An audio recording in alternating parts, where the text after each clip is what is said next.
દેખો આ અમારું ગામ છે અને આ બધા બેઠા છે ગામમાં. રાતના 9:30 જેવું થવા આવ્યું છે એટલે બધા ગામમાં બેસવા આવે. ગામનો તો નિયમ હોય એવો. જુઓ આ હનુમાન દાદાનું મંદિર છે.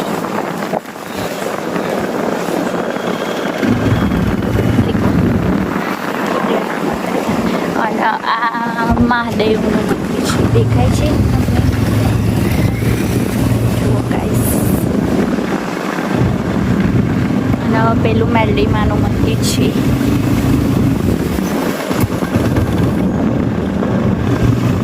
મળીએ, ચલો બાય.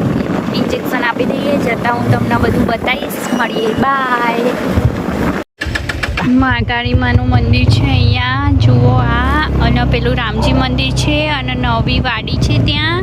રામજી મંદિરમાં ઉમિયામાં છે. બધા ભજન કરવા ડોસીઓ બેઠી છે ને અમે ઇન્જેક્શન આપી દીધું અને થોડું બધું ખાવાનું લઈ લીધું. બધા ગેસ્ટ આવ્યા છો ઘરે એટલા માટે. અને જુઓ હવે ઘરે પહોંચીએ. આ બીજી વાડી છે, પેલી આનંદવાડી અને આ તુલસીવાડી છે. જુઓ અમે ઘરે બેસે. અને આ કોણ ચલાવે છે કોમેન્ટ કરજો. રાજ છે કે મીત છે? મારો ભાઈ જ છે. બીજી કોઈ કોમેન્ટ ના કરતા આલતુ ફાલતુ.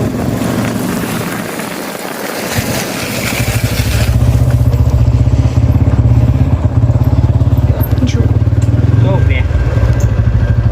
અને આ ડોહો પાછો.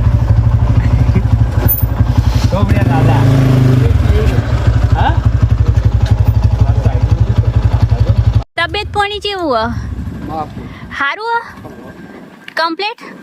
ગરમી ફૂલ? આ તો વરસાદ આવશે. આજે તારા નહીં. તમારું શું કેવું થાય? વચ્ચે તમને કોઈક દુખવાઈ જતું એવું? તો આયા બરોબર તો પૂછ્યું તું, પણ અત્યારે છે એવું હોય એમાં દુખાવામાં એવું? युलान की मौत से तुम्हारा कोई लेना देना नहीं है. બધા સુઈ ગયા છે.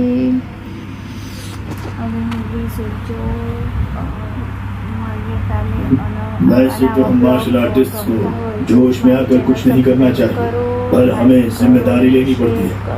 डैन जैसे कमजोर बुद्धिजीवी में भी कमजोर लोगों के लिए उठकर बोलने की हिम्मत होती है. तो फिर मेरे जैसा मार्शल आर्टिस्ट सिर्फ अपने नाम के लिए